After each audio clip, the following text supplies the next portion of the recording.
What's good, family? Hope everyone's having a blessed Sunday, having a blessed Sunday afternoon. Of course, we have another episode of the Southern Baller Show, and if you know, I have my brothers on with me. Shout out to the mighty LDBC. Coach, how you doing? Coach 67 Sports TV, what's good, bro? Man, I am blessed and highly favored. How y'all gentlemen doing this afternoon? Cannot complain, cannot complain. Yes, I sir. got the brother, the lieutenant in the building. Once again, Brent Fox, what's going on, man? Hey, salute, brothers, and salute the chat and LDBC family, man. I am so happy to be here. Yes, sir. Yes, sir. And then we got my actual brother in real life, JB. What's going on? What's going on, family? Can't wait to talk about some football, man, and some boxing. Yes, sir. Yes, sir.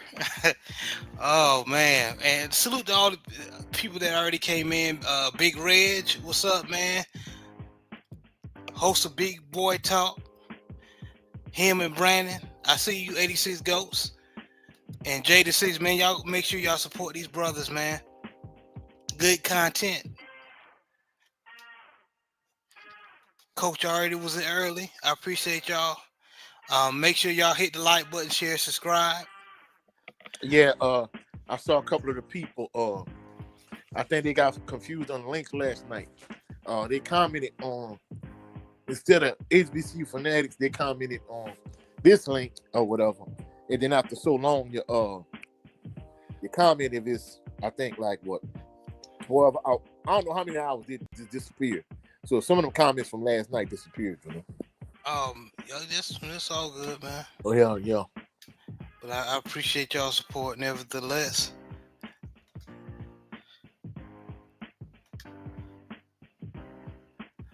On BPT on February 1st. Yes, sir. Yes, sir. Well, my brother J6, we were just talking about you, man. Good show, man. Good show. Friday night, man. I really enjoyed that. Brent Fox looked like he had to hop out for a little bit, but he will be back if he can. Let's talk about it, man. We're gonna go into some boxing, man. We had some peculiar events happen during boxing. Let's go ahead and talk about it, man. Professional crap talker Jarrell Miller, Big Baby Miller, was in a fight. The dude hit him, and his little wig got split. Literally, this man lost his hair. He had to rip it off. He could continue fighting. Boy, once I didn't see it at first because me and Coach was live doing the HBCU Fanatics, so I didn't see it live. JB saw it live, and of course everybody started doing the memes and everything. Hilarious, bro. Hilarious. But I'm not surprised. JB, didn't you say that you think you contribute to that and him taking steroids? Steroids make you lose your hair. Oh yeah. I mean, if you stick needles, in your behind, you know what I'm saying. You will, everybody say, all the experts say, you lose your hair. You know what I'm saying. So I'm not surprised about that. But other than that, I don't know what barber told him that that was gonna stay on after the fight. You know what I'm saying? But or during it was hilarious, man. Because he had that Steve Harvey lace front, so it was just and then he looking like a medieval friar. Yeah, man, like it was crazy, man. But it was, it was funny, it was hilarious. The fight was kind of boring, so that made it more watchable, So, but he got the win though. Old boy he fought was beating him 5 rounds, and then just got tired, and Jarrell just put the pressure on him and came back. So, salute to Big Baby Miller. Don't do that no more, homie. Please don't do it no more. What's up, your sister Yolanda? She said, "Hey everyone, y'all make sure y'all support this sister. One of my big Baltimore Ravens sisters. She has a dope channel. She knows more football than most of you dudes. So make sure y'all support." He said, "Oh my." Big Red said, "Oh, you mean that one piece turned 2 feet?" Yes, sir. Yes, sir. Yolanda said, "Oh my." Yeah, that was hilarious. Man unit, Yeah, man unit for real. David Scott the third. I need to give you a wrench, brother. He said, "Salute Jared and Coach." What's up, David Scott the third, man? Appreciate you, man. Man, salute to David Scott III. You know what I'm saying? Yes, sir. That's my brother. Salute. But after this performance, do you even take Jarrell Miller seriously? As far as he's not a bad heavyweight, but as far as going against the Usyks or even the Big Bang Zangs, come on, like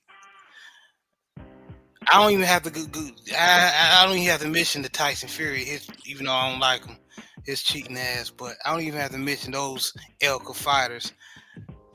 Should he just wrap it up? Especially after him losing his wig. No, I don't. I want all everybody to get money. So he can continue, but he's not that elite fighter. He's not in that top 5 ranked fighter anymore. I think he really missed his chance when he fought Joshua and he popped. So having the whole GMC or the whole pharmacy in his veins, you know what I'm saying? So right, that was crazy. But he was talking about fighting old boy from over. What's that dude? Wardley. Fabio Wardley. Fabio Wardley. Yeah, man. If he get in there with them, he gonna be put to sleep. So, yeah, he just need to just beat up on the bottom feeders. Fight dudes that he just fought. Kingsley, and make money the best way he can. If he get a title shot, some champion, who has a belt may want to pad his stats against Jarrell's, but that's the only way he gonna get a title shot. All right, brother Brent, what you thought about not only his performance but him losing his hair cake last night? Boy, yeah, it certainly wasn't a hair-raising performance.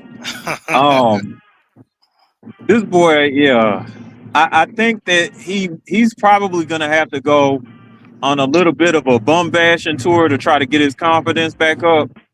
Now that's saying something because a lot of people haven't heard of eBay either. So this was supposed to be a get right fight before the Wardley fight, and then that performance happened.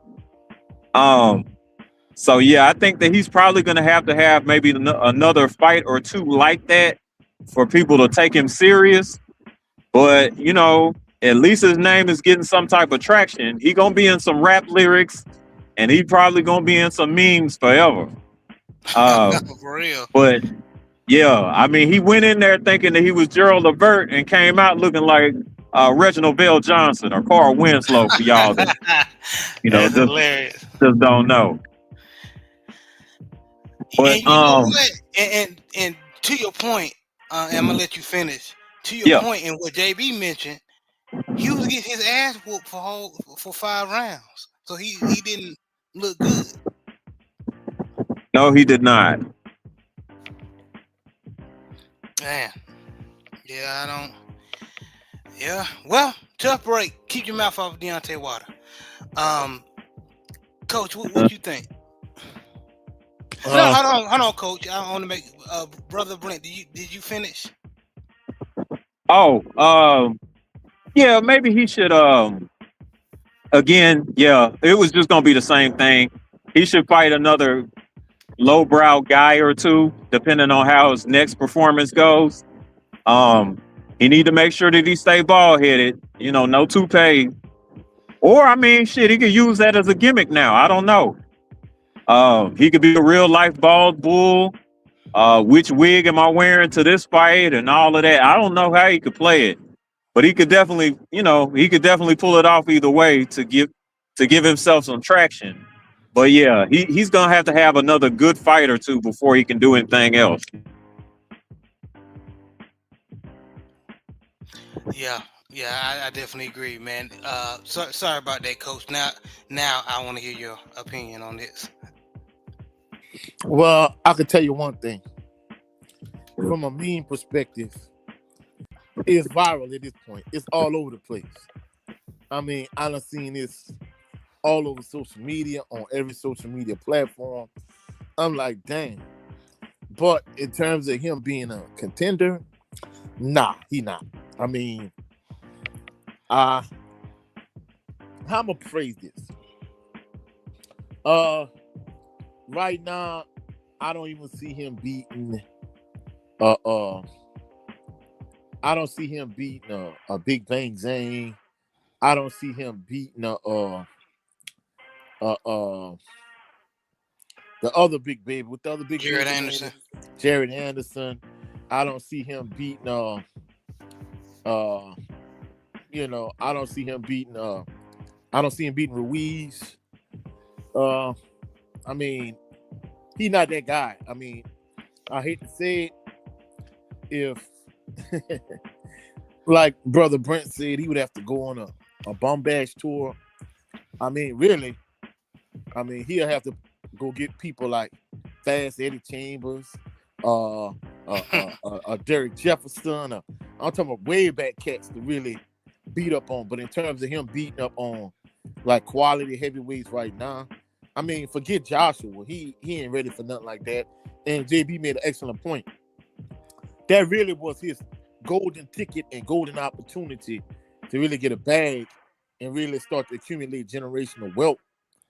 But since he popped dirty, like they exiled him for that, you know what I'm saying?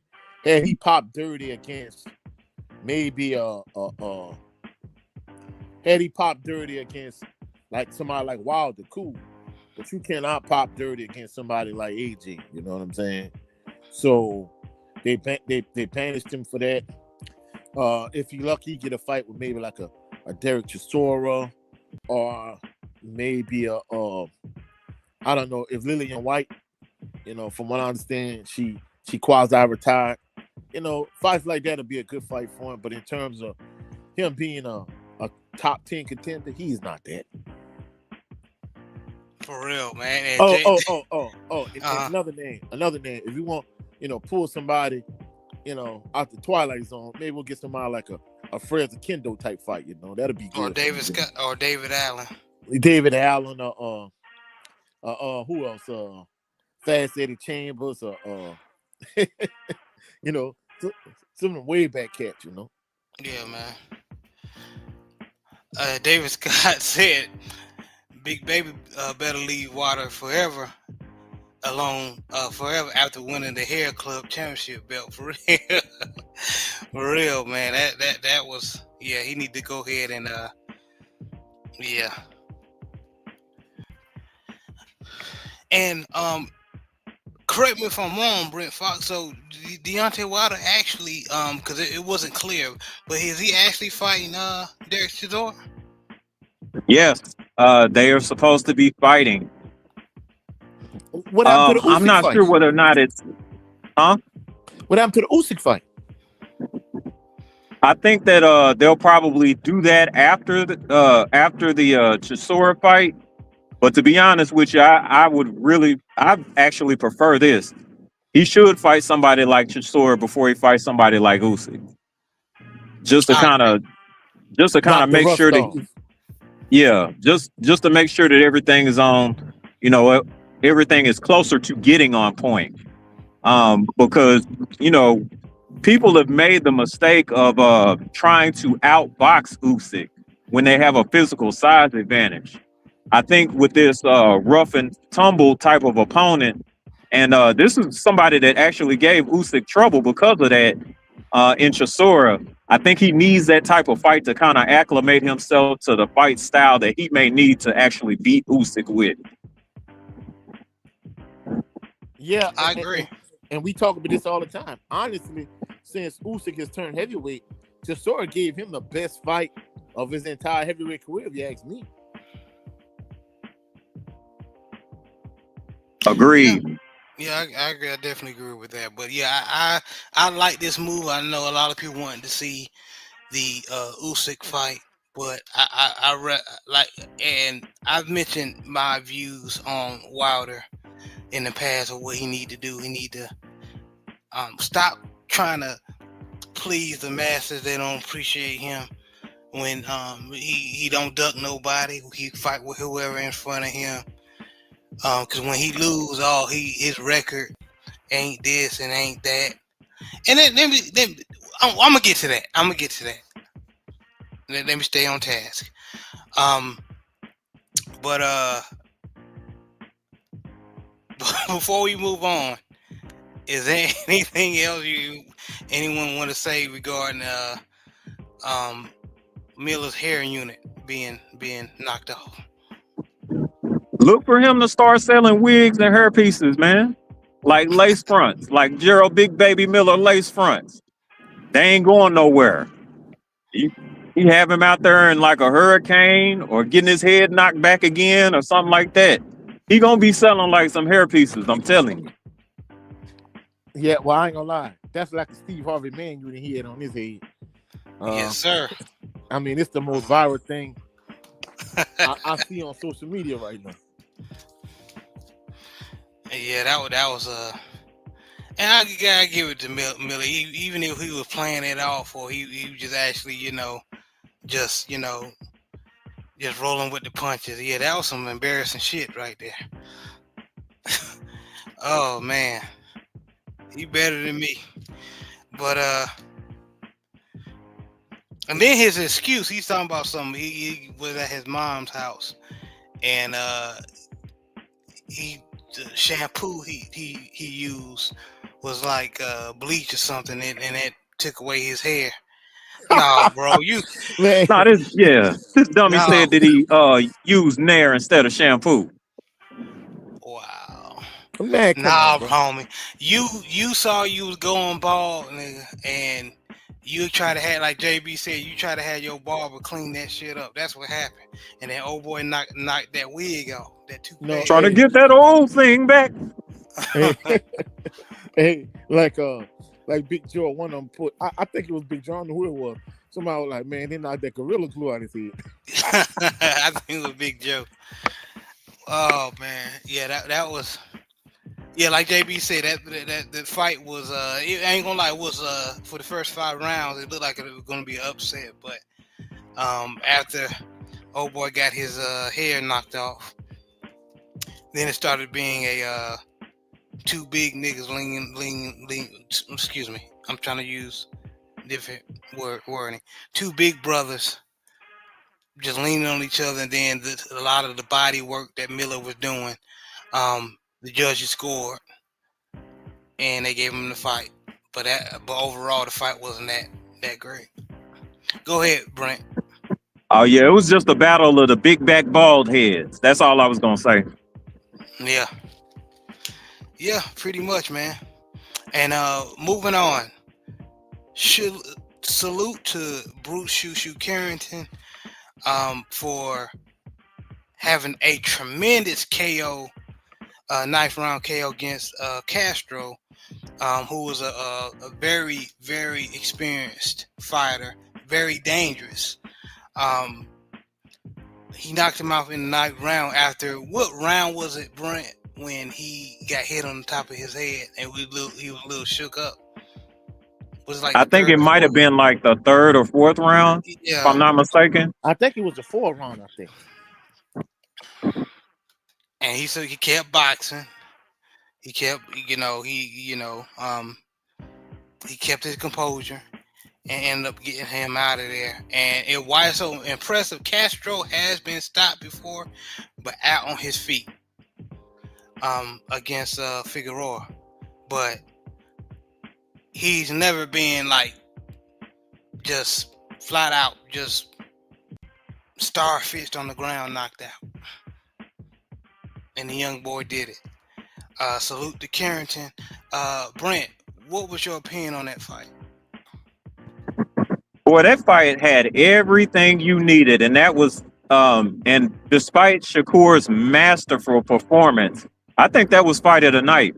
It had everything you needed in it. It had high drama. It had action in it.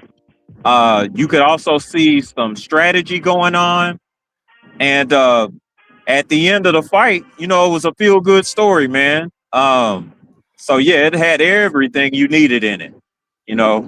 And congratulations to Shushu Carrington, man. No better place to do it than at home, and Yes, sir. no better way to actually get the belt than what he actually did. And that was a beautiful combination that he threw to finish Castro off as well. Yes, sir. It was all of them punches connected, even when he was going down. So that finished him off. And also, Brent, do you know the story about him? In 2018 and 19, he was thinking about quitting boxing. Yeah, was that behind his brother dying? Something like that. Something where he just but. So that made this victory even more sweeter for him, man. So congratulations to that young brother, man. Yeah. JB, no, I'm going to Coach first. Coach, what was your opinion on Bruce? Well, I ain't gonna lie. I'm glad he was able to get in a big room and get on a big stage and win a vacant WBC title and put on an impressive performance. I'm not gonna lie. I've had a feeling when he got a little buzzed that he was gonna make it through it, but I'm not gonna lie. I thought it was. For a second, I didn't know if he was going to make it through it, but I'm glad he was able to weather the storm. And I think they say he fought in a little ballroom connected to MSG, like 6-7 times, something like that. Yes, so I'm glad that he finally got on the big stage and he did his thing and he was able to be successful and win a vacant title. Yeah, shout out to him, man. All right, and JB, what did you think about the fight? Man, I think this was a statement for Shushu Carrington. I think he just let everybody know he's for real. You know what I'm saying? He got some things he need to clean up, and he did. He was getting caught with the right hand. Just coming back with his head up. But when every time he threw a punch and he rolled and he came back out, he kept his head down. So he does have the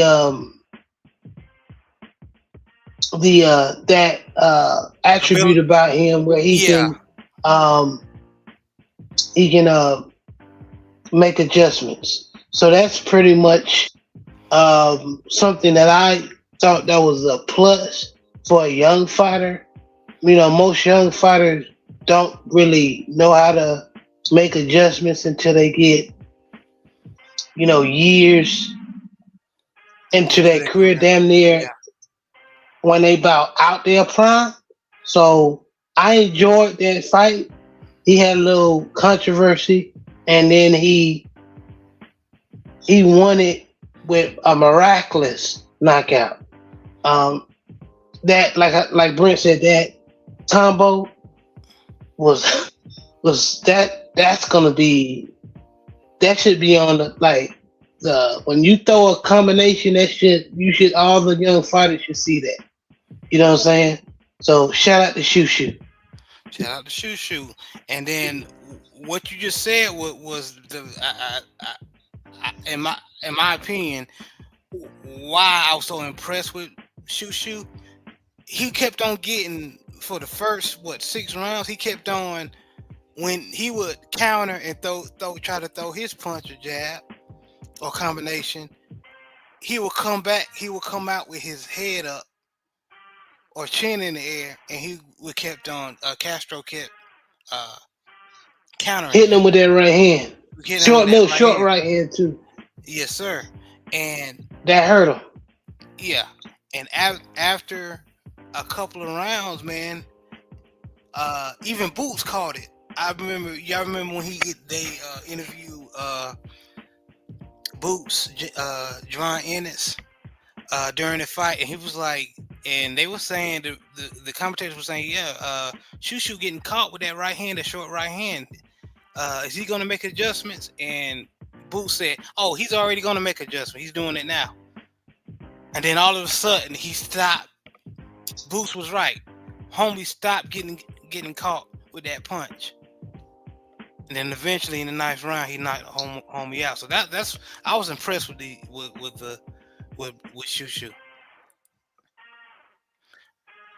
I was impressed with Shushu. Who's all in his weight class?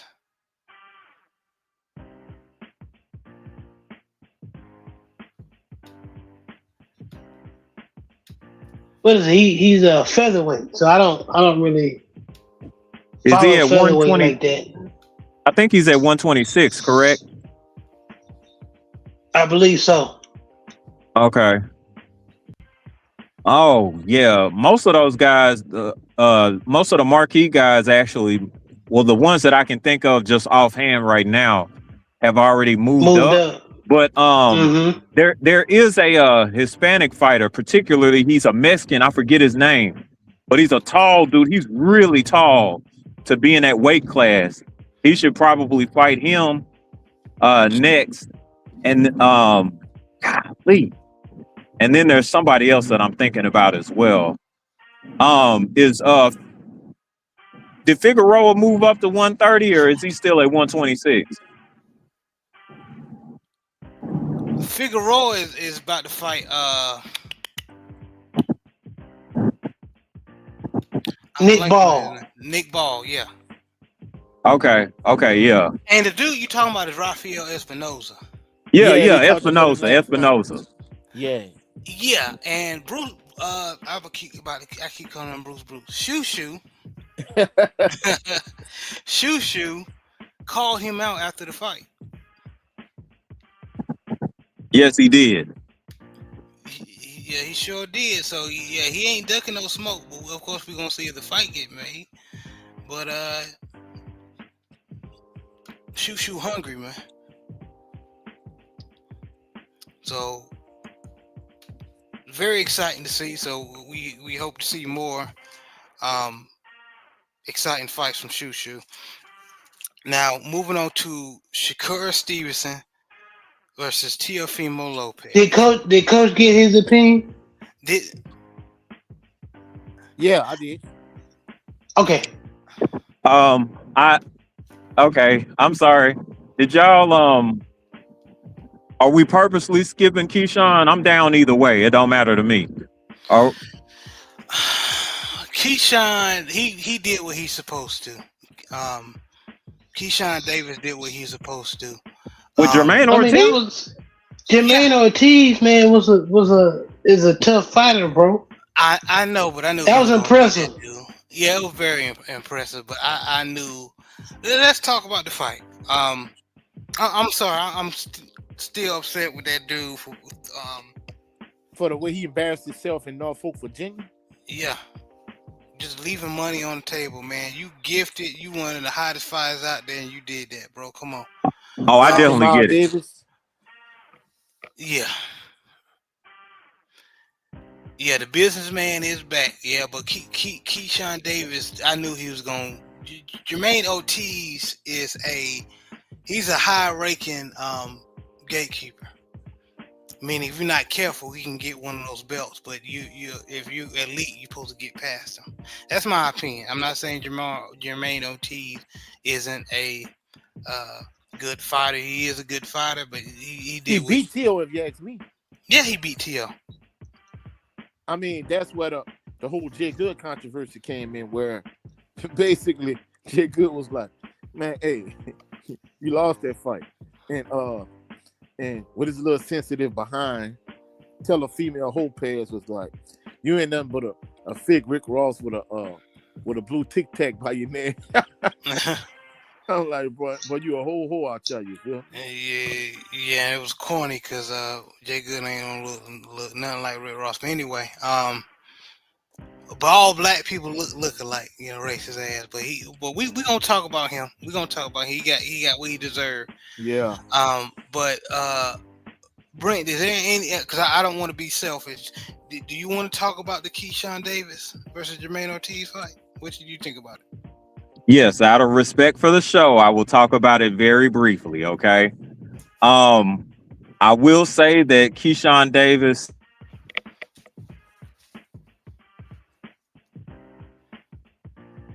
You cut out, bro.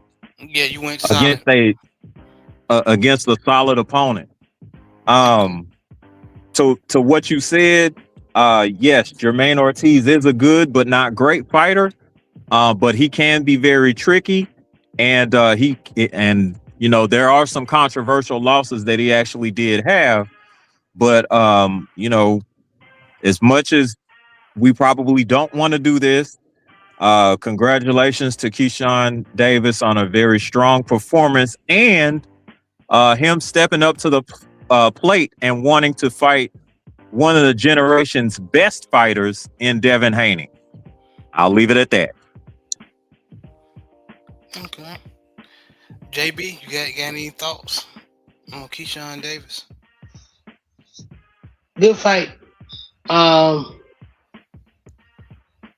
mean, to me, I ain't gonna lie to you. It was impressive. I'm a fan of Jermaine Ortiz. He's one of those fighters, like you said, he'll give any fighter a difficult time. He gave Tio a difficult time. He gave Lomachenko a difficult time. Because he moves a lot. He don't have like punching power like that. It's probably one of his downfall. Because if he had punching power, he would have been beat all these dudes. But I think that was his downfall last night. With Keyshawn Davis, you got to be able to sting, hurt him to respect. Because if he don't respect your power, he gonna have that stupid ass smile on his face, walk you down and beat the shit out, like he did last night. Yep. No matter how fast you is, but that was a good fight, and that was impressive by Keyshawn Davis. All right, Coach. I'm not gonna lie, he had an impressive performance, and the thing that kind of gave me, reason to say it was an impressive performance. Ortiz beat T.O. despite what people might say, and the fact that even though Keyshawn got some ninja tendencies, he handled business, and then, I'm one of the people, I noticed certain things.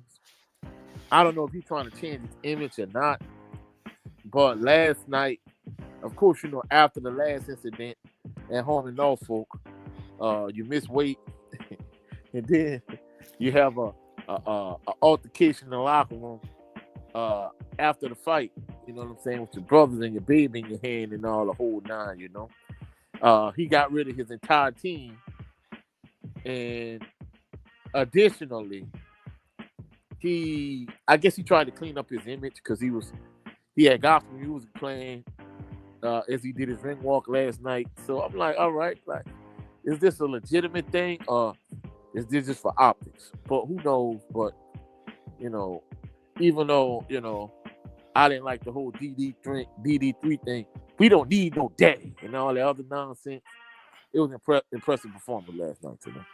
Yeah, that was, man. But I love to see a black man get paid, like J. Cole said. But come on, brother, you in a position where so many talented fighters are, have missed or didn't get a chance, and so be more smart, man. But congratulations overall. But let's go ahead and move on to Shakur Stevenson versus Teofimo Lopez. Masterclass. And I got my feelings about Shakur Stevenson as well, but I ain't gonna lie. Masterclass. Masterclass performance.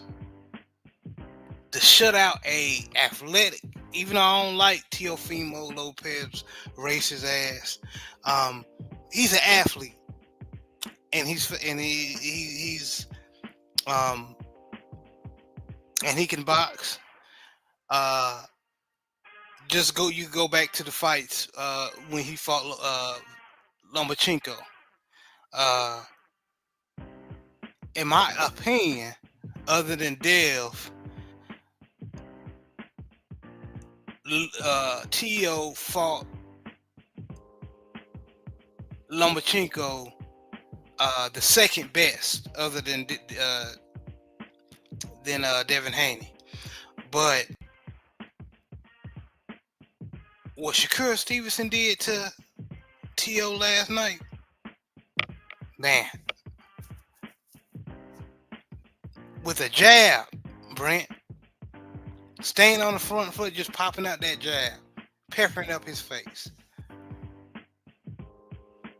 Every mistake he made, lunging in, Shakur made Teofimo Lopez pay for it and made him look slow.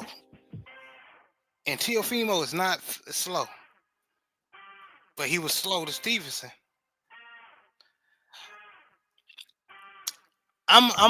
Before I go to you brothers to ask your opinions, one thing I want to address. I watched the nightcap with Shannon Sharp and Ocho Cinco, Chad Johnson. I'm gonna say this. And I pride myself in knowing a little bit about boxing, but I am no expert. I'm just a brother that talks about sports, that loves sports. I can be honest and say that. Shannon Sharp, if you don't know about boxing or you don't know what you're looking at, please shut the hell up. He said it was boring. He wouldn't pay money to watch Shakur Stevenson because it was boring. No, it ain't Shakur Stevenson's fault that Teofimo Lopez could not touch or land any clean shots. Now he gonna He say was all standing that. right in front of him. Yes. Yeah, he gonna say all that shit about him, and then he gonna want to turn around and interview him. Yeah. That kills me, man. I hate that fake ass shit. I'm sorry. Let me snap back. I'm sorry. This is supposed to be a family right. show. I'm sorry. No, you right. Well, you right, man. It was.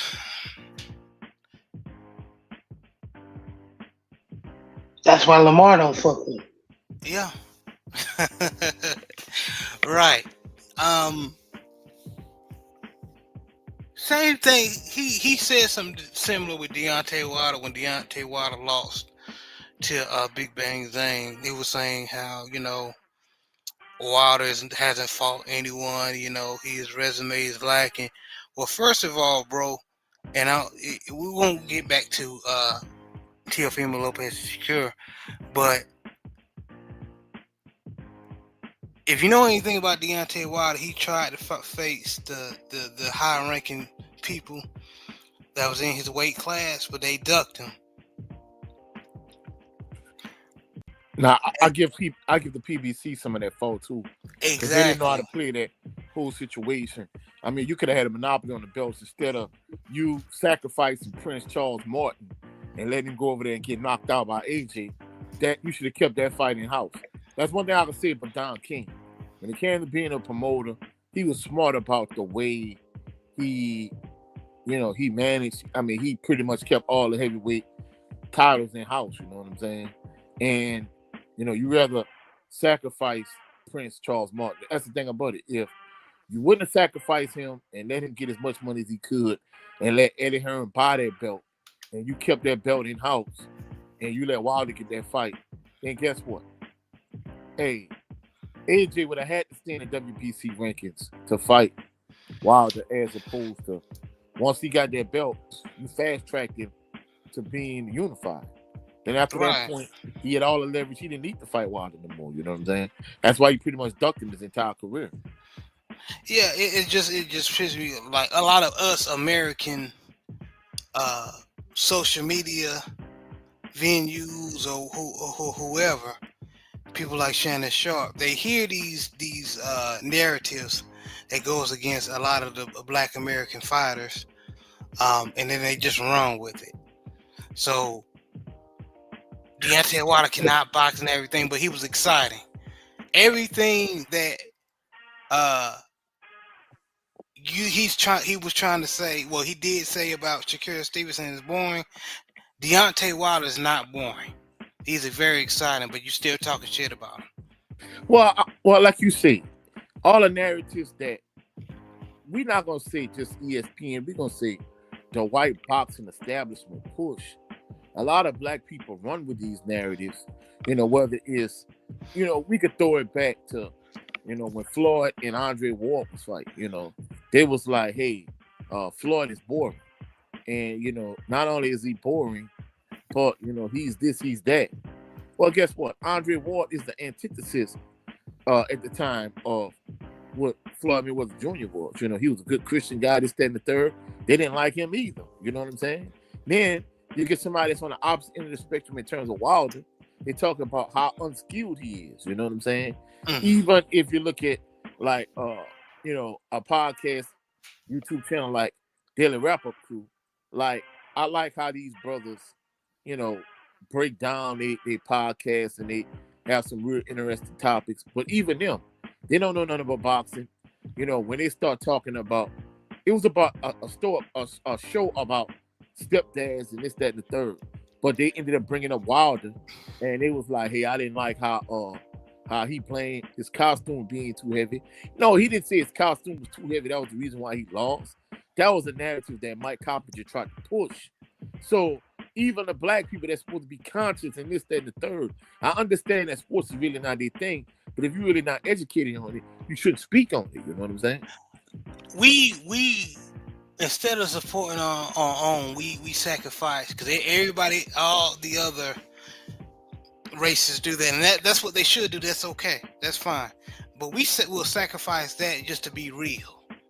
But no, but let's keep it real when you actually hurting yourself because you supporting or you fan. There ain't nothing wrong to be fan of someone from another race, but at the same time, if that Black fighter from your hometown is getting your support, then them other Black kids that where you came from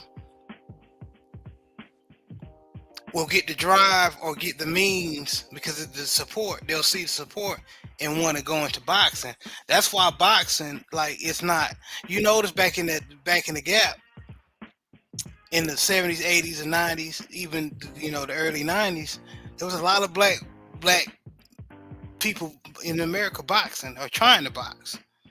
But you notice they have slowed down over the years because of these all of those areas. guys playing in the NFL and the NBA right now. That's right. Exactly. That's all they can do. You know what I mean? But I mean, but back to the narrative thing. I remember even a former coworker of mine that I really rock with. You know what I'm saying?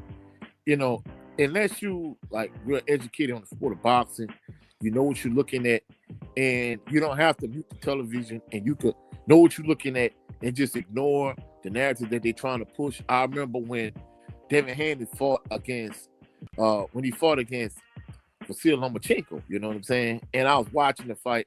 I literally scored it round by round. And everything that they was regurgitating on ESPN, like a former coworker at the time, and he was like, man, Loma won the fight. What? I'm like, how? I'm like, I scored the fight round by round. You ain't the only one. I only gave I experienced that too. 4 rounds max. You know what I'm saying? Mm-hmm. I'm like, what did Teal do? You was like, man, Devin Haney wasn't doing that. I'm like, dude, that right hook to the body, he kept throwing. Like, people didn't even know at the time.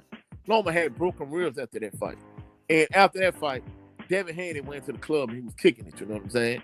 So I'm like, man, what you talking about? Like, except for those 4 rounds, I'm like, Loma didn't do nothing. He was like, well, hey, that's not what I saw. I saw him win the fight. I'm like, bro, y'all just brainwashed by what y'all hear. You know what I'm saying?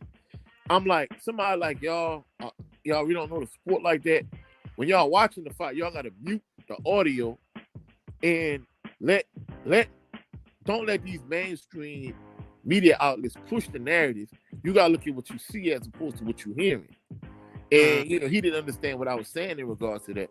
I'm like, nah, bro. Even if you look at the CompuBox numbers, I'm like, Loma didn't do nothing like that. I'm like, Devin Haney won that fight. It was a point where he hit a rough patch, and Loma won some rounds. But I'm like, man, once he kicked it back in gear in the 10th round, he ran the rest of the way. I'm like, man, he outboxed. He didn't even outbox. He just stepped on Loma and beat him. You know what I'm saying? But a lot of our people, they fall victim to these narratives. Yeah, man, that's all it is, narratives, man. But like JB said, and you said, Shakur Stevenson stood right in front of Teofimo Lopez and voided everything he was trying to do.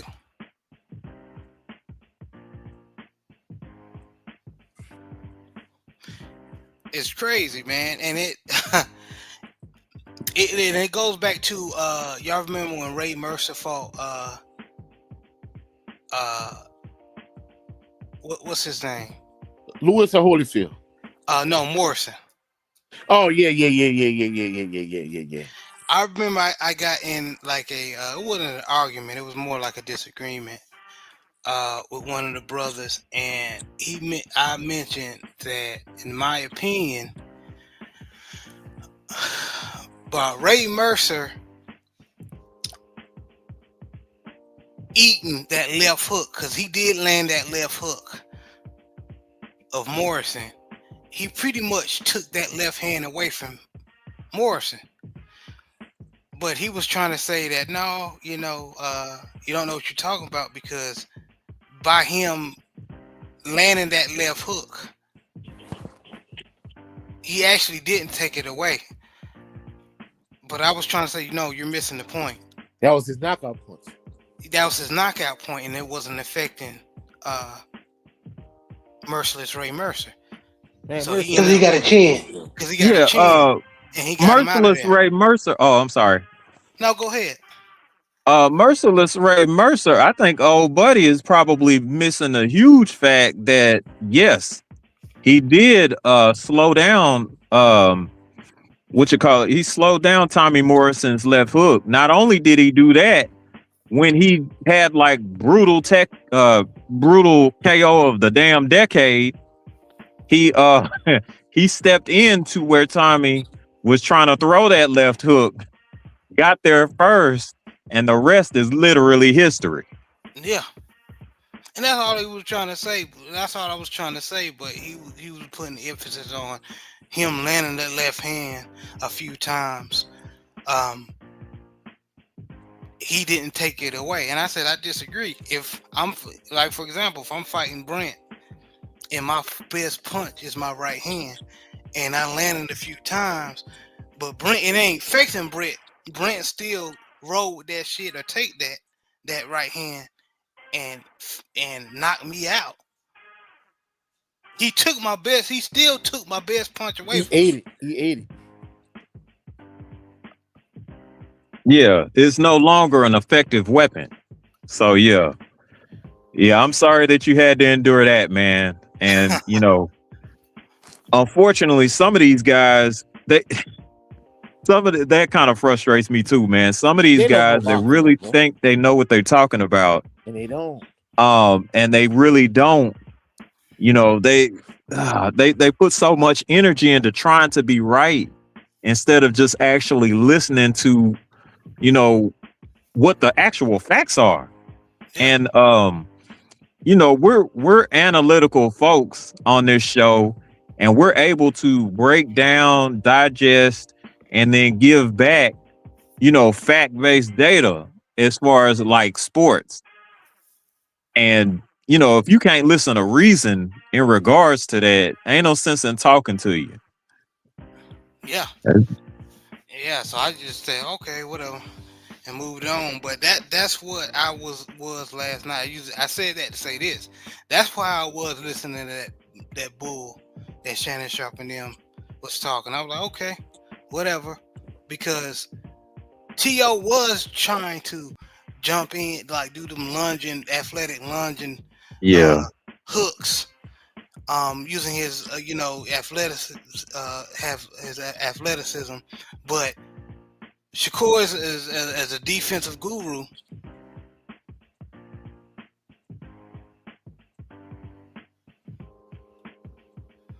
Yeah, man. Yeah, and you brought up an excellent point in regards to that. But even going back to Mercer, man, Mercer was so underrated as a fighter. I actually thought he beat Lennox Lewis, if you ask me, back in the gap, Yeah, Ray Mercer was one of the contenders, man. Yeah, he was so underrated. But Yeah, let me he get was. the comments and let me get everybody's opinion, because I went on a tirade. My apologies, family. Oh no, you good? Sir, this is your show. Yes, sir. David Scott said T.O. got got his ass whooped, and Shannon Sharp Ultra really don't know boxing except for the ESPN narrative. That's true. Salute my brother, Memphis man, Anthony Bolton. Salute, brother. What's going on? Appreciate you for coming by, man. Grown with Soul, my brother. He said, salute, great brothers, man. Man, salute, Grown with Soul. Salute, man, Grown with Soul. Like I said in the past shows, if you need something that you're trying to get your garden started, go to this brother channel. Yes, it was a great night of boxing. I was in the watch party, yeah. Shout out to Coach Hudson and all the brothers in the LDBC who was doing the watch party. Great night of boxing. I was in the watch party last night. Yeah, he was in the chat. Yeah, he was. Yes, sir. Shout out to Cadillac Ray. He put it in the chat as well. Yeah. We was backstage kicking it with him. He dropped the link. You know what I'm saying? And 86 go. He said, wasn't no reason last week when I heard F Mike Singletary. Boy. That was my bad, man. Cause Brent know not Brent. I'm sorry. Big Joe know everybody in the gig, man. So yeah. I didn't know that was a family friend. My bad. Mike Singletary called a straight.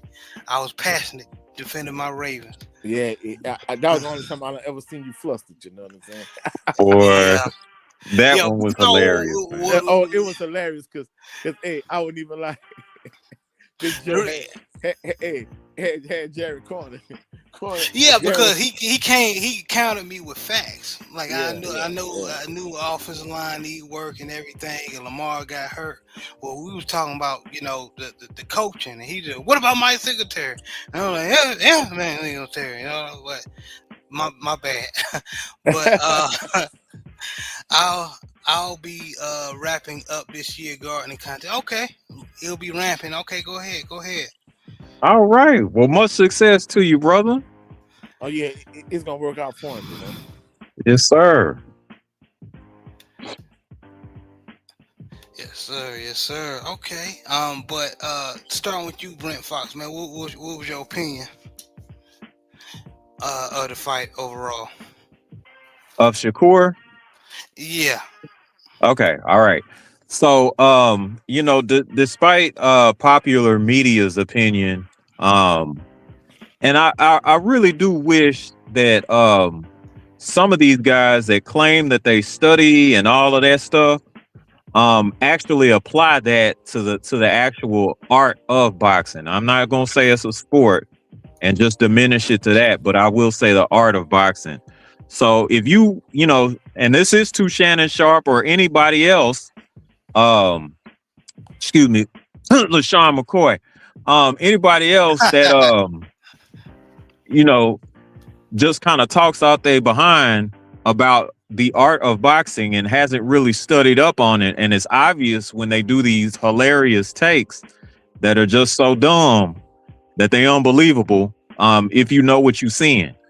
But yeah, study that like you study football tape. Cut the sound off, watch what's actually going on, and then process it for yourself. If you have that same opinion for whatever reason, then I can respect that a lot more. But if you're just listening to the commentary and watching this at the same time, that's going to help you formulate a negative opinion, and you really don't know what you're watching, so you're going to base your opinion off their opinion, which is not very strong or very intelligent. Moving on. I'm sorry. I think that Shakur displayed masterful boxing. Yes, styles do make fights. Teofimo is a very fast and very explosive athlete that can box. Especially when he goes into Gordo mode. So, for someone to be able to neutralize Gordo, that's really making a statement. Yes, Shakur tore him up with a jab and movement and an occasional check hook or two because of that movement.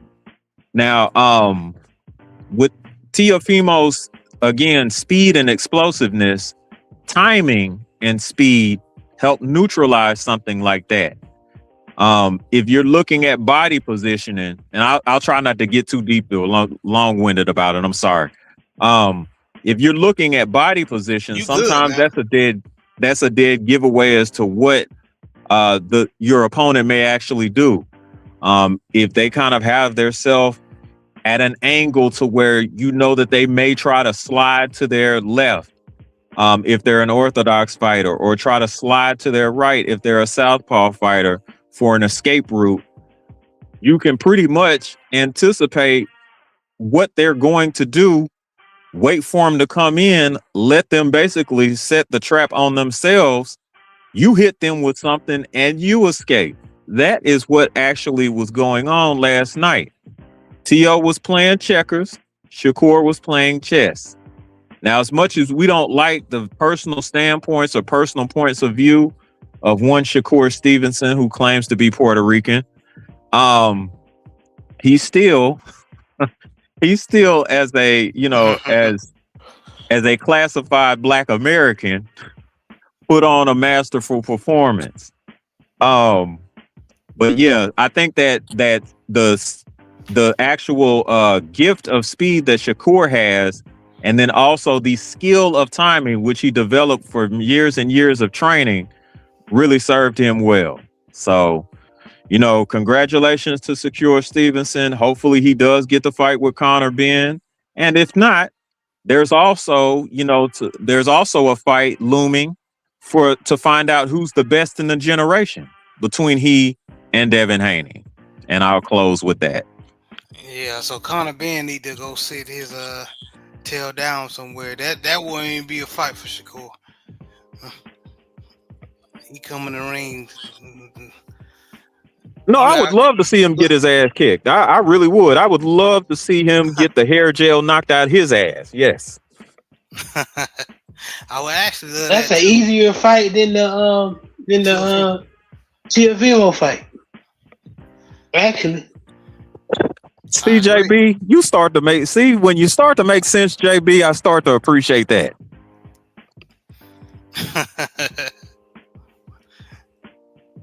Hilarious. Shakur took a page out of Dale's book with that masterful jab. Yes, he did. JB, since you said something, I'm going to you. What was your opinion on the fight?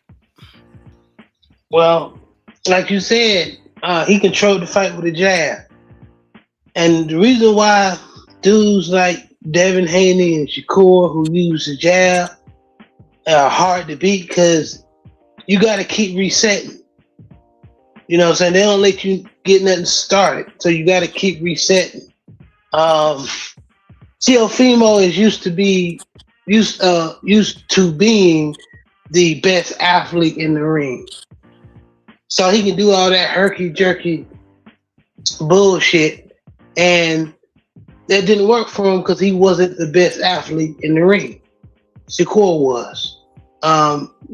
Shakur's hands was faster, feet was faster, and not just an athlete, and it became a better boxer, better IQ. Go ahead.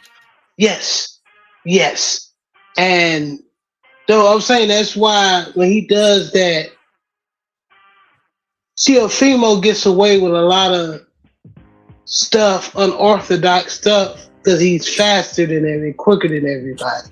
With his hands down, sometimes he lunges, hooks. Every time he tried to do that shit, he ate a jab or a hook.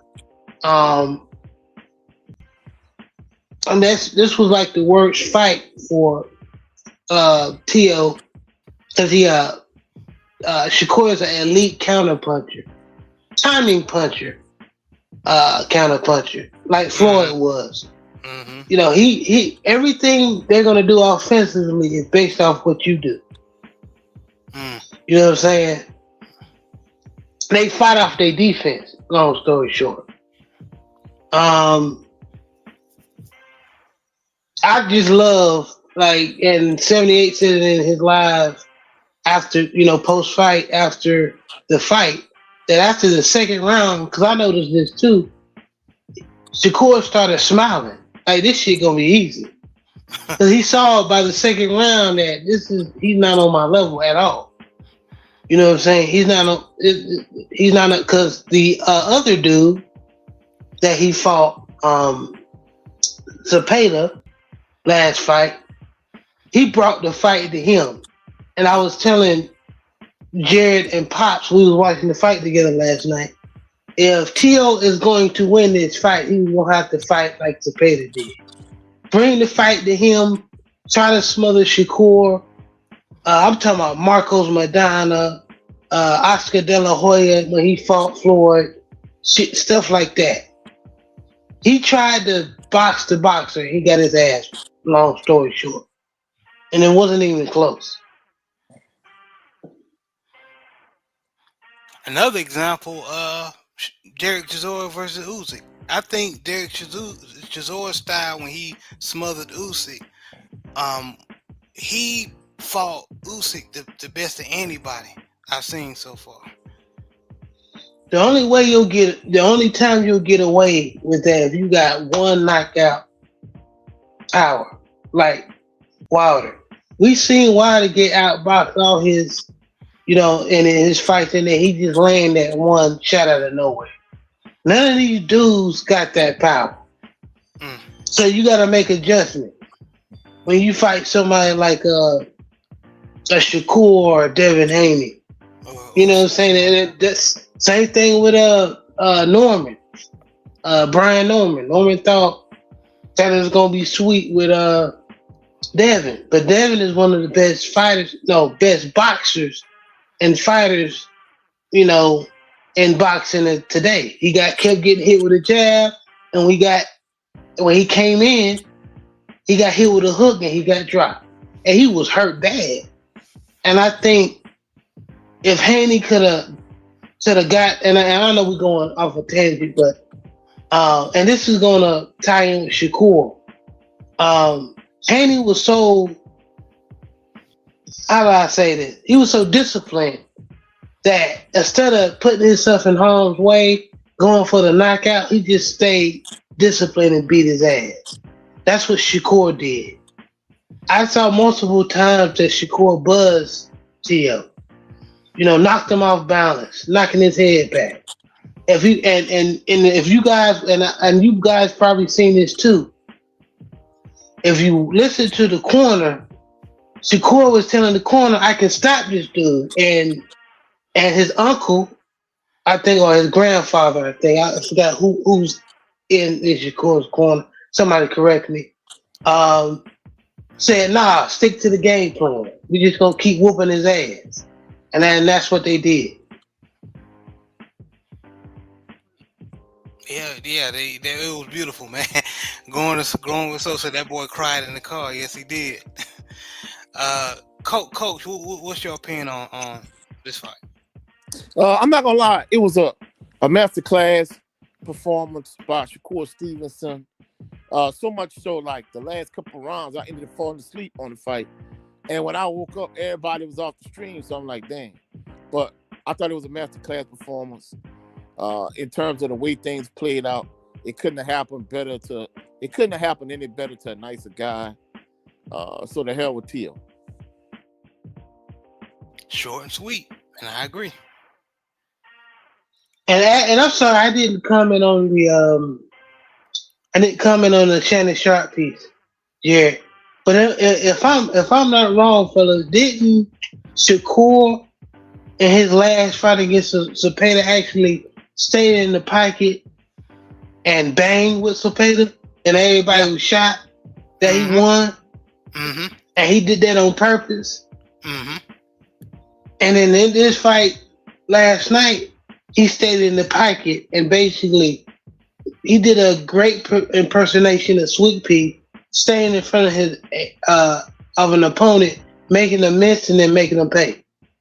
So I don't know what else you want to say. Just to say he's running is just you didn't watch the fight or you just don't know boxing. And it sounds like you don't know boxing. I would stick to football, Shannon. But that's that. Amen and hallelujah on that. You ain't lying. Yeah, they keep making your money, brothers. But yeah, some stuff just make sure you do your research before you open your mouth. Or speaking manufactually, because we all talk a lot of times and may say something wrong, put our foot in our mouth, but don't act like you know everything. Yeah, masterclass. So shout out to that the young brother Shakur Stevenson, even though he need to know his history. Young Puerto Rican brother that said Tyson Fury would beat Ali. No. Hey, Coach, just curious. Did Shakur say what country he fought for in the Olympics? I don't recall him saying, Brother Brent. It don't look like he was on the Puerto Rican Olympic team. No, he wasn't. He wasn't whatsoever. But we did see him crying, upset that he won a silver, Oh, that's right, because he got beat by a Cuban. Yeah, I don't like the moves. Like, come on. Yeah, that's crazy, man. A lot of these young brothers need to go back, like I said, know their history. But that's up to the parents. A lot of us are that we feeling on that because we don't like who we are. But anyway, hey, segue. Sorry, go ahead. Sorry, Jared. Segue. Was that subject actually touched from on a black man's perspective? By the way, for those that are listening or those that are new, you can catch that some Saturdays, 10:30 a.m. Central Standard Time on YouTube. Yes, sir. But yeah, was there something? Did one of the shows actually touch that? Like, just being Black American wasn't good enough. You had to be something else or something like that. Yes, I sir. could be mistaken. Yeah. We addressed it to a certain degree. I mean, we talked about, some of his issue in terms of identity and things of that nature. Him being Puerto Rican, a dad he never even met. We talked about a variety of different things, but we definitely addressed him, Oh, I was just trying to make sure I wasn't tripping, No, you wasn't tripping. We addressed it, man, and yeah, it's crazy. But moving on. So of course the Super Bowl is going to happen this coming Sunday. Of course, everyone picked last show. We picked the Seahawks to win. Am I wrong on that? Didn't everyone pick the Seahawks? Yeah, you know I ain't picking them other people. I definitely picked the Seahawks. Yeah, everybody picked the Hawks. Okay, just want to make sure. So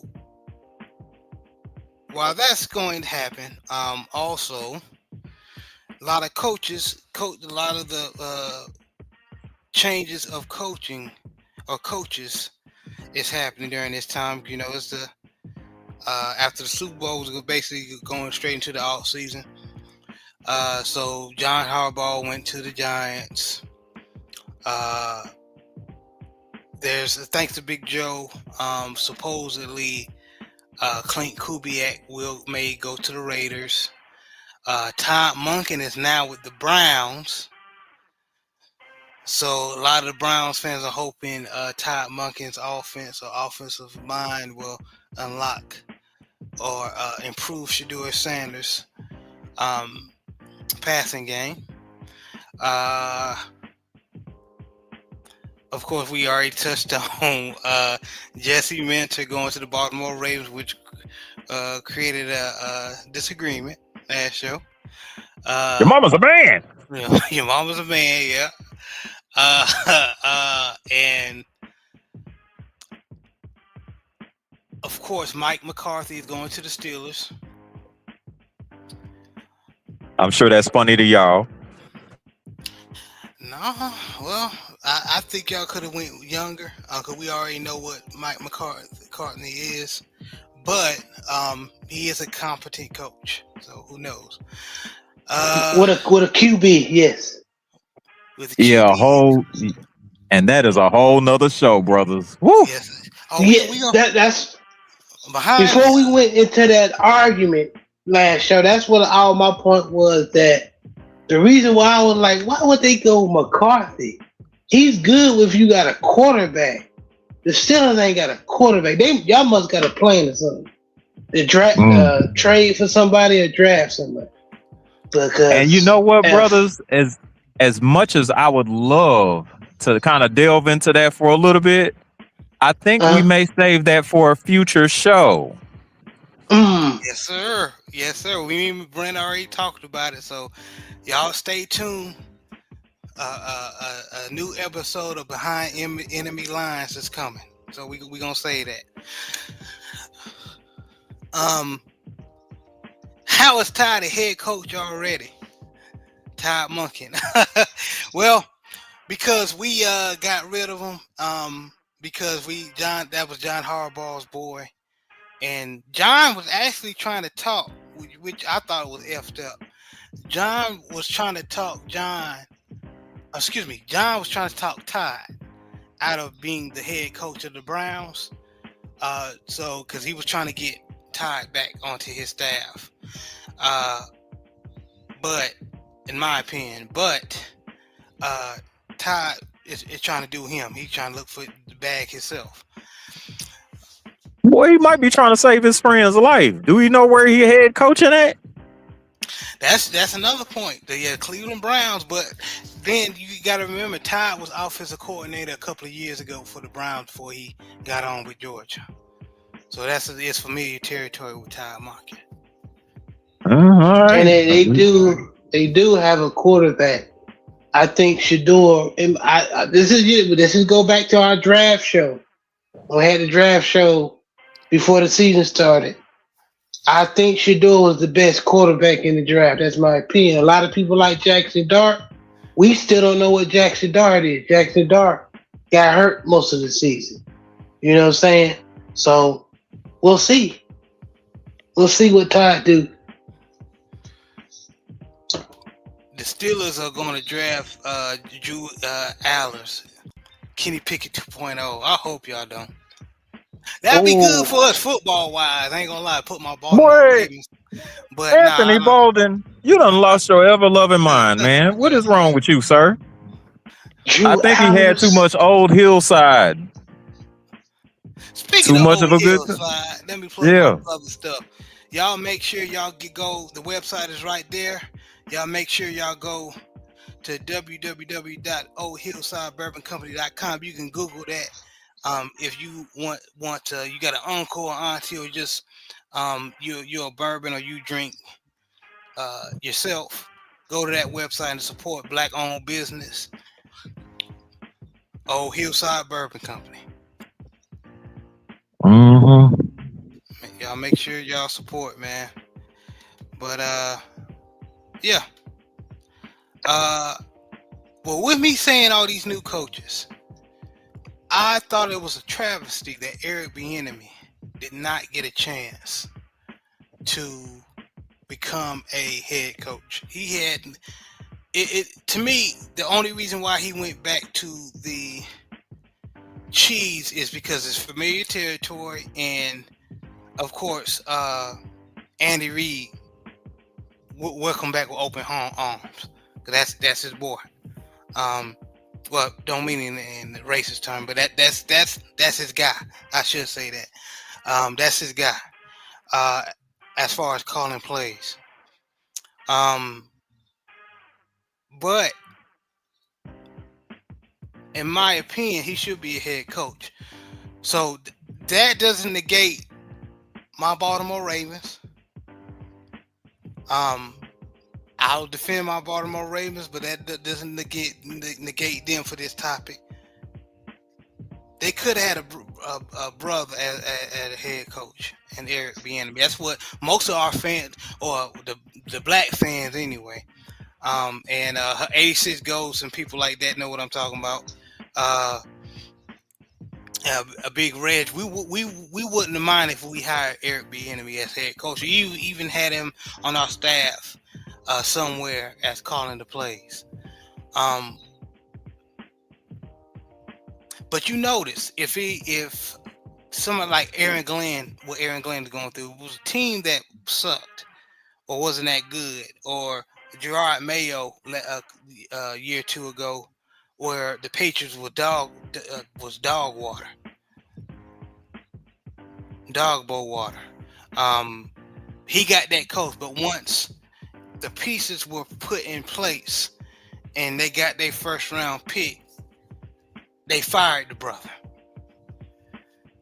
And I feel in the same. Unfortunately, I feel like the same thing is going to happen with Aaron Glenn. What's y'all opinion on this? It seems like brothers like Eric Bieniemy can't get the head coaching jobs with the franchises that are not, they're above average as far as they can work with the talent or build a contender. Brent, I'm gonna go with you. Honestly, I don't know what to believe anymore. Now what I can tell you is that it is very difficult to try to be an offensive coordinator in the NFL in the first place. Even Coach Tomlin mentioned that if you're actually trying to break into coaching, you have to do it on the defensive side. More than likely, they're just not going to they're just not going to flat out allow you to be an offensive coordinator and a good one and be black at the same time for the most part. Now, there, of course, are like very, very rare exceptions like Jim, excuse me, Jim Caldron, and then Sylvester Croom from way back in the day used to be great offensive coordinators. Coach Caldwell, I'm sorry. Coach Caldwell. Jim Caldwell used to coach for the Colts. Those two were very special exceptions, and they had to be exceptional in order to be accepted. So, yeah, it's very difficult to make a living as an offensive coordinator in the first place. So you think that there would be some regard toward that.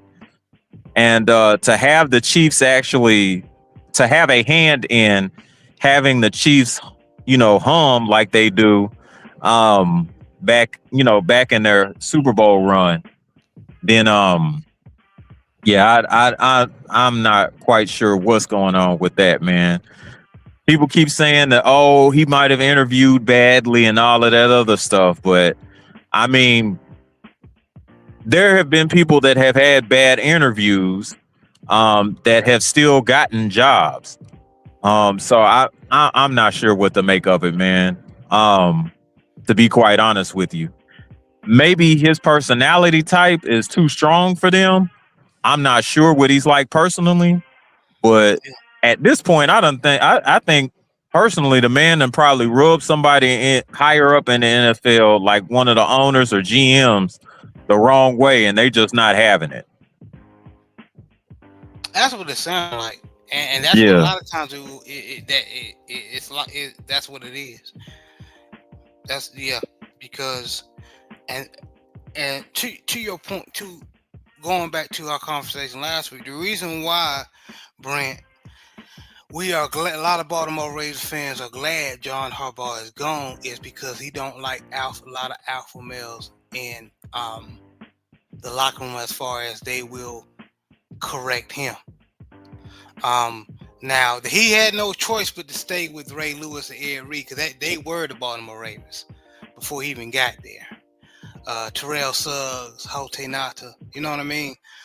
They were the Baltimore Ravens, so they had no choice. If they walked up to him and said that was dumb, he had no choice but to follow suit. But there's been plenty of stories where people like Bernard Pollard, who voiced his opinion with John Harbaugh, he was benched, and they had to put Tim Zibikowski in, who was not the better player than Bernard Pollard, which cost us games. Even though I don't like Bernard Pollard, he a coon. Just give me an example. That's what John did. Or Marcus Peters, who got on John for the stupid coverages he would allow the defensive coordinator to run. Marcus Peters was benched and then eventually out of Baltimore. Yep. Who else I'm missing? JB. Hell, Gardner Johnson, he didn't want to be on the practice squad. Deontay Johnson, there was a big issue last year where he didn't get enough playing time. But I think he was just tripping. Thank you, 86, because I knew my Baltimore Ravens brother was Anquan Bolton. That's why he didn't stay in Baltimore after he pretty much, I'm going to go ahead and say it. Anquan Bolton and Jacoby Jones should have been the MVP of the Super Bowl. One of those two, not Joe Flacco. Because Anquan Bolton pretty much won us that Super Bowl, especially in that game. The playoffs. He was going in the playoffs. That's what I mean. Yes, sir. I still believe that Shady McCoy slandered Eric Bieniemy's name so much on national TV that his rep is tarnished. Yeah. And then a lot of players, and thankfully a lot of players have spoken up for him, said that's BS. And he's able at least to get a job, have a job in the NFL, thanks for his peers around him in that Kansas City Chiefs locker room and other places that he coached in. Not because whatever the hell Shady McCoy said. So yeah, good point, Anthony Bolton. Rest in peace to Jacoby Jones, yes. But yeah, it's crazy. I went on another tangent. My apologies, family. Coach, what's your opinion on this craziness that's happening to a lot of black coaches in the NFL?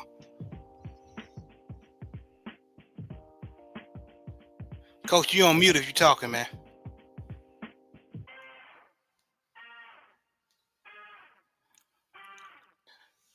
Hey, Coach, you there?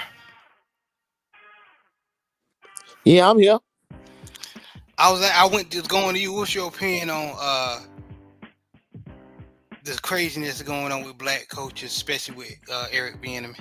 Man, Eric Bieniemy is the walking, talking, living, breathing example of the Rooney Rule not working in the NFL. As far as I'm concerned, Eric Bieniemy and Leslie Frazier should have both been head coaches in the NFL, as far as I'm concerned. And whereas you got somebody like Mike McCarthy getting another shot at being a head coach. I mean, that's everything wrong with the Rooney Rule in the NFL. in the NFL, and those two brothers are examples of brothers that should have got head coaching opportunities and didn't, because race still matters in the NFL. Yeah, man. Yeah, it's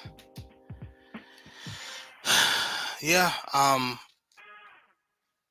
You said it 100%. I agree. JB, what's your opinion?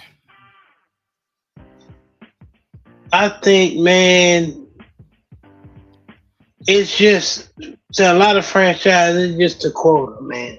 To me, they're just gonna view one black person and then meet their quota and then hire who they want. They don't give a damn if who's the most qualified or who's gonna be better, for your franchise, or as we discussed on previous episodes in the past, especially year or so, they like Jerry. You just said this where they hired coach Jared Mayo, the Jared Mayos, the Eric Glenn's, Brian Flores. Brian Flores. Brian Flores actually had success with a bad roster, so that he's a good coach actually.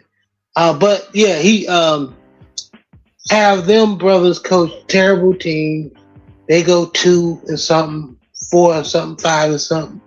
They get draft capital, and then after they get draft capital, they bring and they get a quarterback or wide receiver they want, or whatever they need. They fire that coach, that black coach, and then bring in the coach they want.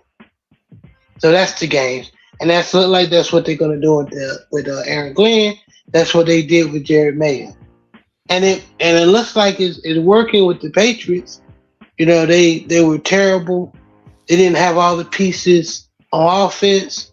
They got draft capital. They made a couple of trades. They draft a couple of players, and they brought in Mike Wright. You know what I'm saying? Mm-hmm. So, that's just what it is now, man. Unfortunately. So, what do you think need to happen? Do you think a lot of black coaches need to do what Brian Flores did and put a lawsuit against the NFL, or what? How you think this is going to eventually change? Do we do like I heard some brothers say, because a lot of black people say would not be what needs to be done, but not going to put in the work, and then try to blow up the spot so nobody ain't gonna have no job or feed their family. I'm not, and you absolutely 100% right. I'm not gonna tell another black man what job they should accept or not, because I ain't got their bills. I ain't paying for their kids' college. So we out now. We talking about Jared Mayo, Eric Glenn. They getting the paycheck. You know what I'm saying? Even though it is what it is. They still deserve more. Yeah, right. They just still deserve more.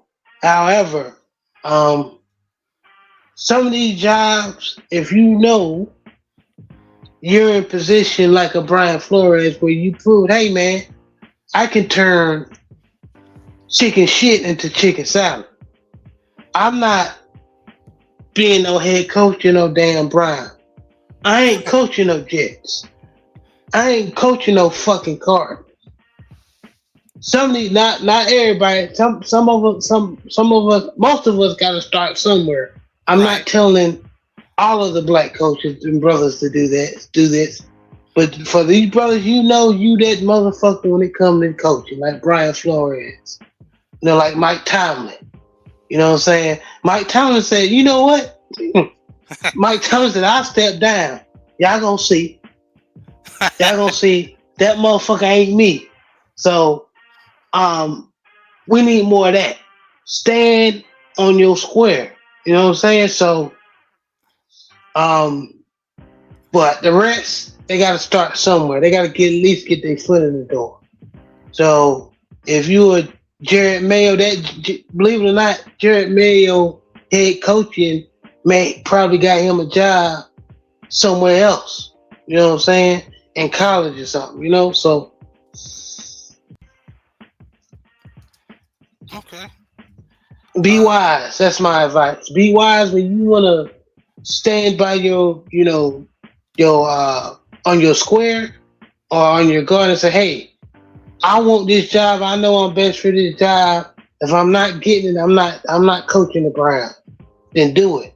But if you're a person that nobody don't know who you is, you don't get the luxury of like some of these other coaches that um they get hired on, you know, they don't people don't know who they are. You know what I'm saying? You don't get that luxury. So go ahead and just get your foot in the door. Be a linebacker coach. You know what I'm saying? Be a offensive coordinator for some years. And then start making your moves. I'm sorry for that long-winded response, bro.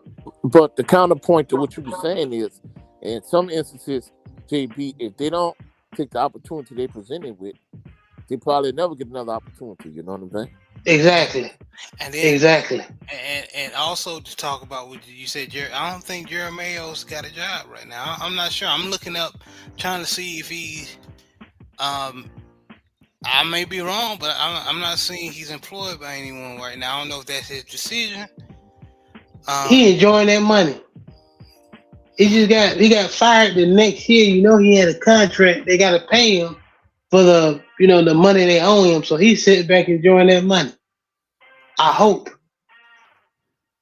Yeah, you hope. Yeah, but I'm gonna reintroduce what I just asked JB to Brent and Coach. But real fast, let me go into the comment section. Brother Cadillac Red, he said, "Salute to the family." Host of Supreme Beast Boxing Talk. Salute, brother. Man, salute. It's a usual suspect team. You dig? Yes, sir. Yes, sir. Uh, David Scott said, "Rooney Rule only makes them not hire them to interview for black coaches." Yeah, basically, you gotta interview a black or minority candidate. It don't mean you have to hire them. And we had a show where we addressed the Rooney Rule, Yeah. and for all intents and purposes, that's kind of what I was saying. I was piggybacking off of the entire show we did on it. Yeah. And he said, let me read that again. He said, Rooney Rule only makes them do interviews for black coaches, not hire them. Yeah. Yeah. And like Coach said, yeah, we touched on that. Yeah. But Brent, how would this, how would black, if you're black, let's just put yourself in the, like I asked JB, if you're a black coach and you're trying to, or you see what's going on, man, how would you, what's the best way to try to attack this situation, since it is what it is, that's the laws of the land? How would you, like, you're giving advice to these coaches, what advice would you give them? Man, there's all kinds of ways to actually address something like that. I guess it kind of depends on what the objective actually is, because to JB's point, you have coaches like Coach Tomlin who, to be quite honest with you, felt very unappreciated Yes, sir. towards the end of his tenure. And then you also have coaches like Brian Flores that was trying to blow a whistle or bring light to something that has no business in professional sports. And you see what they've done to him in regards to something like that. It just kind of depends on what your end game is. Are you attempting to just simply get a job? Are you attempting to try to be an agent of change? Or are you just, attempting to just survive in the NFL? Like, it's different ways to kind of look at it, or different perspectives to kind of look at it, rather. So it kind of depends on what your goal is. If you're trying to actually change things in the NFL, you're probably going to have to go the Brian Flores route, where you're going to make people uncomfortable, where you're going to have people kind of whispering. You cut out, Brent.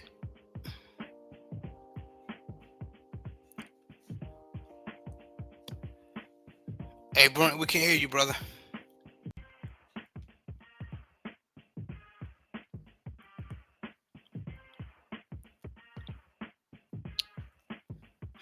Hey, if you can hear me, try to go in and go back out. He was cooking too. But we're gonna let Brent come back because I want to let him finish. While he get his audio straight.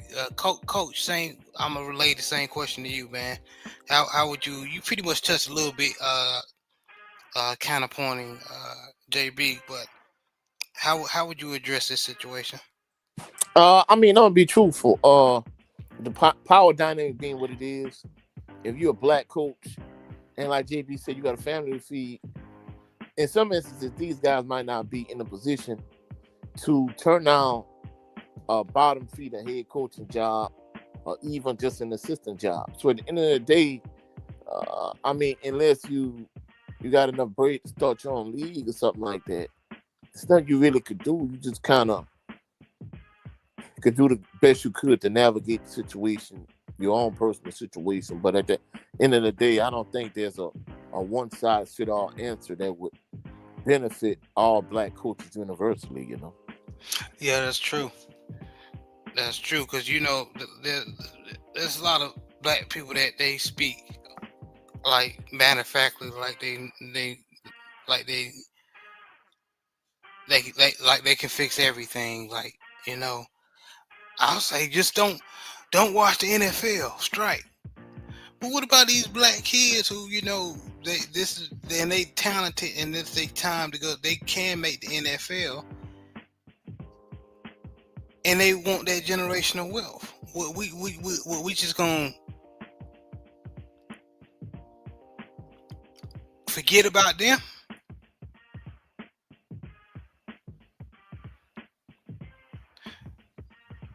That's crazy.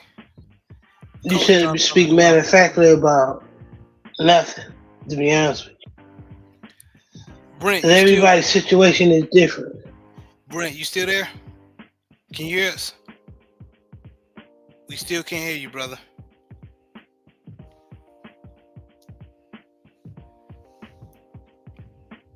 Might need to text me. Okay.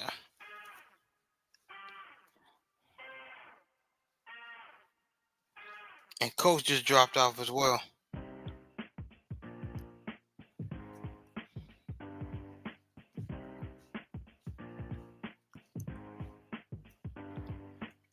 But yeah, man, it's crazy. Look at Brian Flores. He should have went to Atlanta or Baltimore easy. But what happened, Harbaugh failed his way to being the highest paid coach with almost full autonomy. Yeah, that's a good example, Anthony Bolton. John Harbaugh only got one. He's a good coach, but he's not a great coach, not even an excellent coach. He's just a good coach that had Hall of Famers on his squad. And then you notice after them Hall of Famers got older, retired, he never got a Super Bowl again. And now he got Lamar Jackson.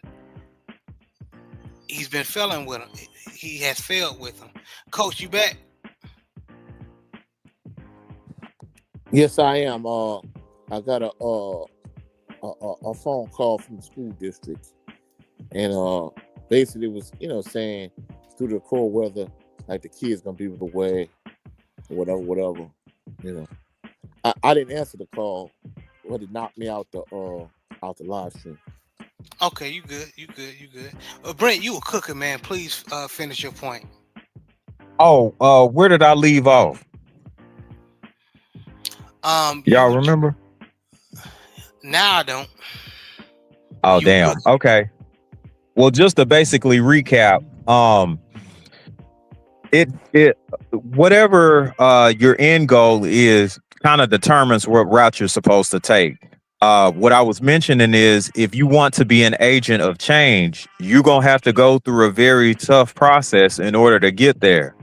And it just basically meant that, hey, you're going to have to ruffle a few feathers. You're going to have to make some owners feel uncomfortable. You're going to have some GMs actually make you look at you sideways.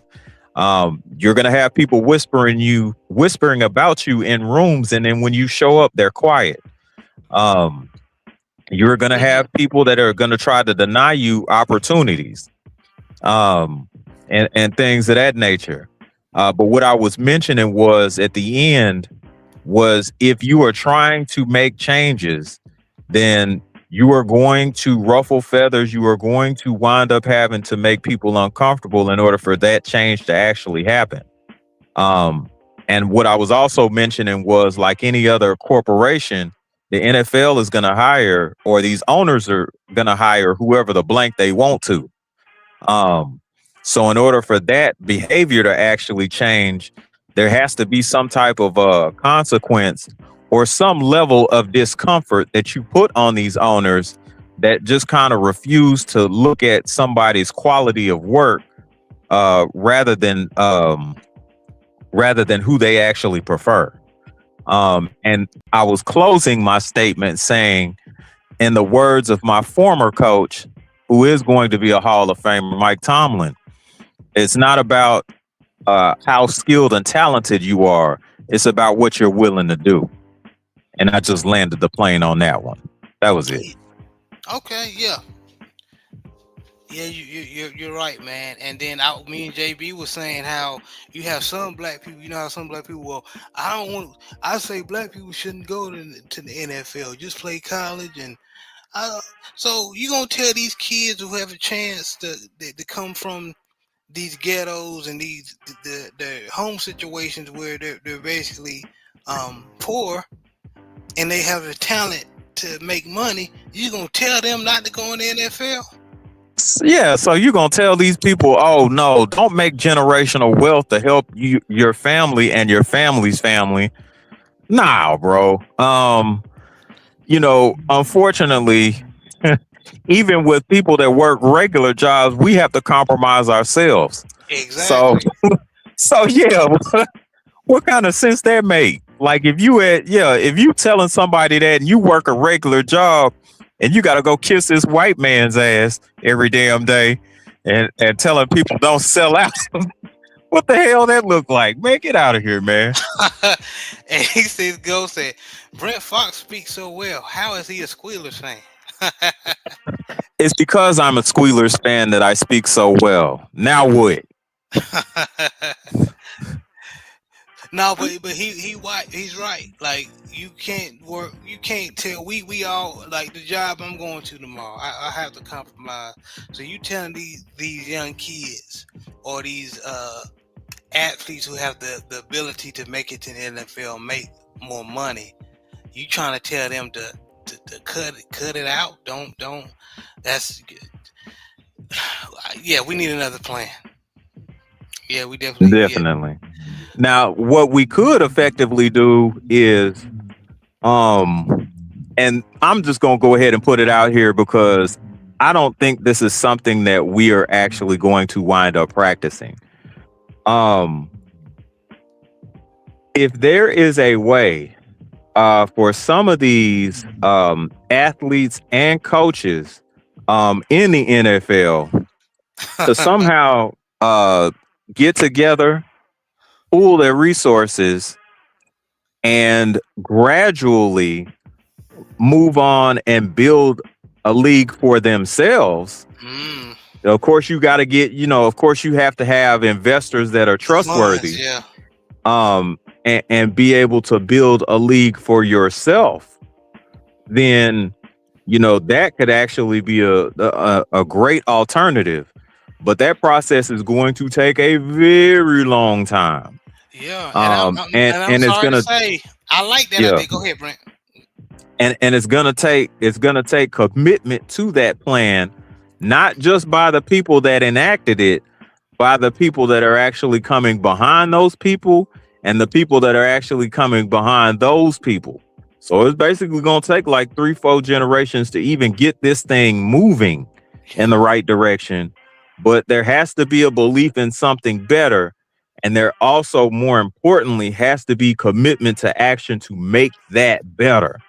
But yeah, unfortunately, like you were getting ready to say, I don't really see that for my people. As much as I love my people and as much as I want to believe in my people, shit, I just had somebody that's a world champion say that they Puerto Rican and don't want to be black. Yeah. Y'all got it. Y'all got it. Y'all got it. Y'all got it. The only way that'll happen, I'm sorry to say, Brent, but because I like that idea. Because look what the Rock did. He made the UF. He recreated. He created the X. He revived the XFL. Mm-hmm. And then he turned into the UFL. He combined the USFL and the XFL together and made the UFL. So it can work. So it can work, but the Rock is the Rock. He got the funds. He's been, making money for years. And there's no telling if that's going to be successful, and in years forward. But that's the only way. We need another alternative. We need to create another league. That's the only way. And then we have to have brothers and sisters who are committed. And I believe they're out there. It's just that I'll be honest with you, man. It depends on who you have on your team. You can't have people on that team that go, man, this ain't gonna work, man, and just stealing the funds or whatever the case may be, the dirty rat bag shit they do. You can't have people around you do that. You gotta have people all in. But that's easier said than done. Yeah. You know what? Unfortunately, man, I don't want to open this door, but I'm going to, bro. And then hopefully you just be able to close it fast enough so it doesn't turn into another show. But man, you know what? I'm gonna just say it, brother. I don't know if desegregation was such a good thing. I don't know if desegregation was such a good thing.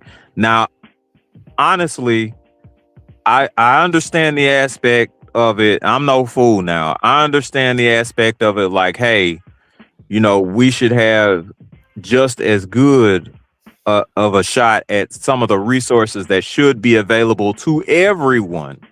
And I'm talking about the whole human race, not just one. Right. So I get that aspect of it.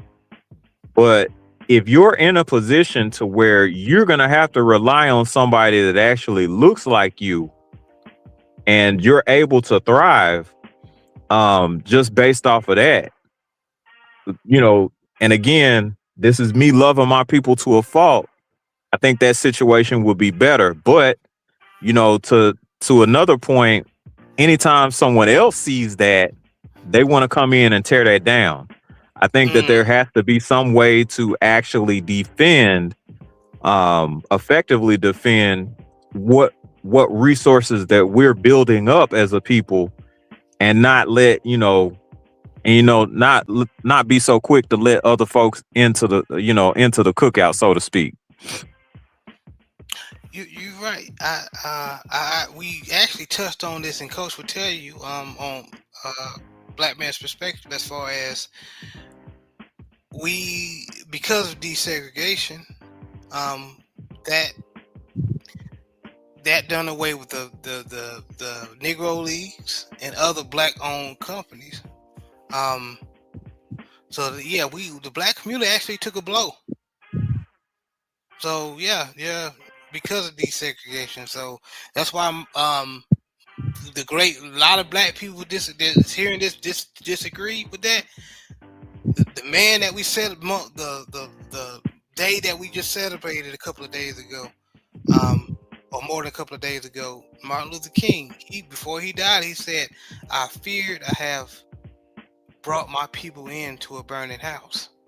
And he was talking about America. He did mention that, and and we all really know what actually got the man killed. It wasn't his dream of black children holding hands with white children. It was, hey, reparation.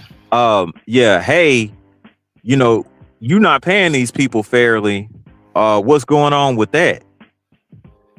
I need y'all to open up these books and let's figure something out as far as paying these garbage workers. And unfortunately, I think that was the straw that broke these people's the camel's back, so to speak, for these folks. They were okay with turning fire hoses on people, having dogs bite people, and all of that other good stuff. When you're saying that you want equal rights and all that, but when you're asking about, hey, what's going on with this money? Hey, unfortunately, yeah, we gotta put an end to that. Yeah, man. Yeah. You're right, man. JB or Coach, before we wrap everything up, man, do you wanna say something about what me and Brent just discussed? Oh no, I mean, I think we kind of already kind of touched on this, and for the most part, I think, we done cooked on all these topics in some form or fashion. Yes, sir. JB. Yeah, you and Brent killed that. So let that stay on the grill and cook. All right. Yeah, it's done. Okay, well, this was a good show. I'm glad we was able to get a show in on another Sunday. But I appreciate all you brothers, man. I appreciate everyone that came in and just listened to us ramble on and just talk sports, man. I appreciate everyone that supported us. Brent Fox, let everybody know where they can beat you and see you. All right. I have a show on YouTube called It's Just Me. Been struggling with a little bit of consistency on Thursdays, so that day may actually wind up changing. But you can always check me out on YouTube if you just want to catch up on content or just look at, some shorts. And I'm very appreciative of my brothers having me on. I definitely love and appreciate all of y'all guys, man. Thank you. No problem. Appreciate you, man. Coach, let everybody know where they can meet you and see you. You can catch me at Coach 67 Sports TV on all social media platforms.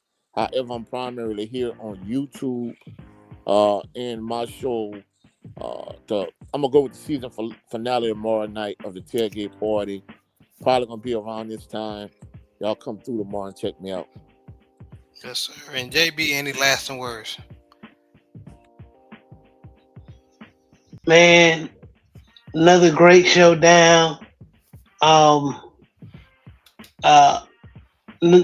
always love coming on the show and talking sports and life situations and with you brothers, man. And can't wait to do it next week. Y'all have a great work week.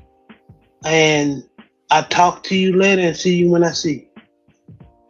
Yes, sir. This was another installment of the Southern Baller Show. Y'all be blessed. Peace.